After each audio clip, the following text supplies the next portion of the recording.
문재인 대통령이 한겨레 TV와의 인터뷰에서 윤석열을 발탁한 이유와 과정에 대해 답변을 했는데요. 문재인 대통령은 윤석열 정부 탄생에 대해 자괴감이 들고 국민들에게 송구하다고 답변했습니다. 더 자세한 인터뷰 내용을 들어보겠습니다. 윤석열 검사를 검찰총장으로 발탁할 때 청와대 안팎 의견이 확연히 갈렸었다고 당시 민정수석이었던 조국 전 대표는 책에 쓴 적이 있습니다. 그럼에도 대통령님은 윤석열 검사를 검찰총장에 발탁하신 그 이유와 과정은 어땠는지 좀 자세하게 좀 설명해 주시겠습니까? 그렇죠. 어쨌든 그게 이제 윤석열 대통령이 탄생되게 된 단초가 되는 것이니까요. 후회가 되죠. 근데 실제로 그 당시에 찬반 의견이 나뉘었던 것이 맞습니다. 비율로 따지면 지지하고 찬성하는 의견이 이제 훨씬 많았고요. 그다음에 이제 반대하는 의견이 소수예요. 민주당은 전폭적으로 지지하고 찬성하는 그런 의견이었고요. 그러나 이 반대 의견이 수적으로는 작아도 이렇게 무시할 수가 없는 것이 내가 보기에 상당한 설득력이 있었어요. 그러니까 이제 어떤 사람들이었는가 하면 윤석열 중앙지검장 당시에 뭐 법무장관을 했다든지 어쨌든 그 시기에 윤석열 대통령을 가까이에서 겪어본 사람들 이런 사람들이 윤석열 대통령 그 당시에 후보자에 대해서 맞으면 아주 욱하기를 잘하는 그런 성격이고 자기 제어를 잘 못할 때가 많이 있다.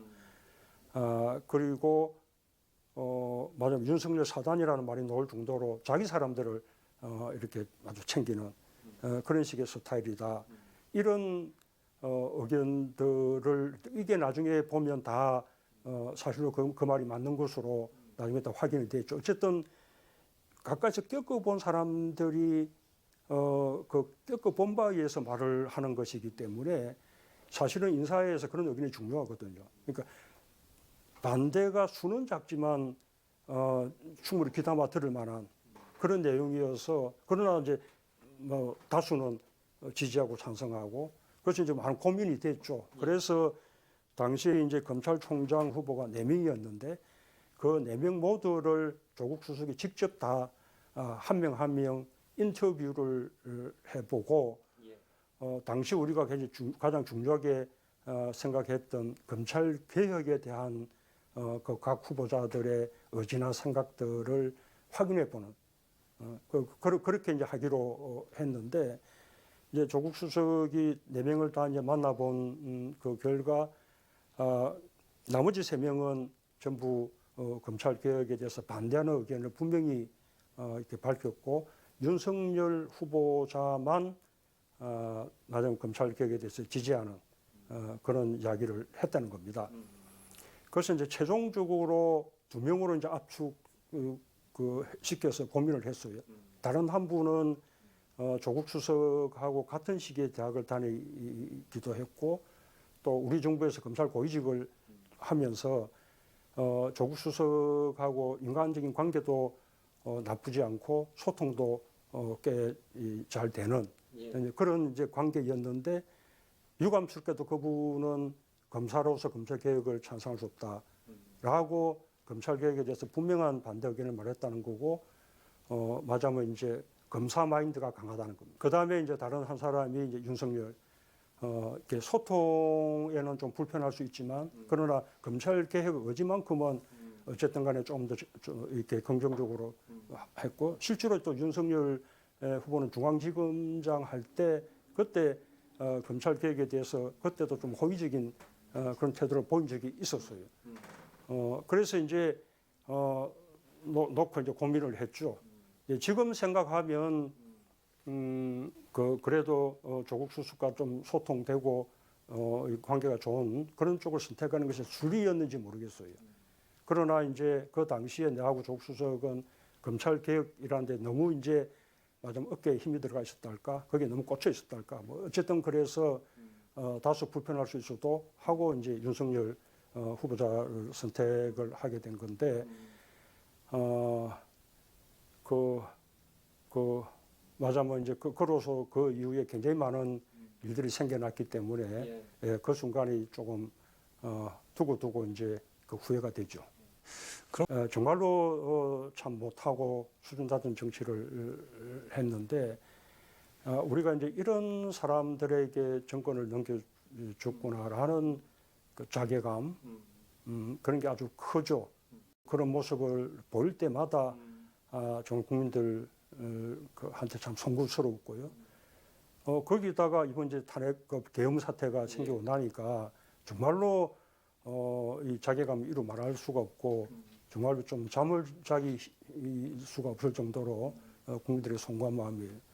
이제 그 시작이 윤석열 그 검찰총장 발탁인 것은 맞는데 사실은 이제 그 검찰총장이라는 자리가 대통령 되는 자리는 아니거든요.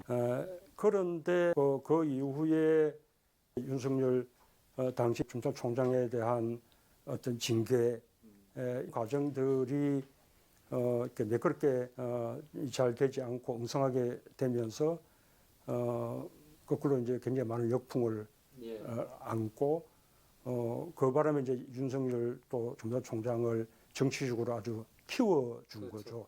그래서 마치 이제 문재인 정부와 대척점에 서 있는 사람처럼 그렇게 이제 만들어 주어서 그게 이제 국민의힘의 대통령 후보로까지 올려준 거라고 생각합니다.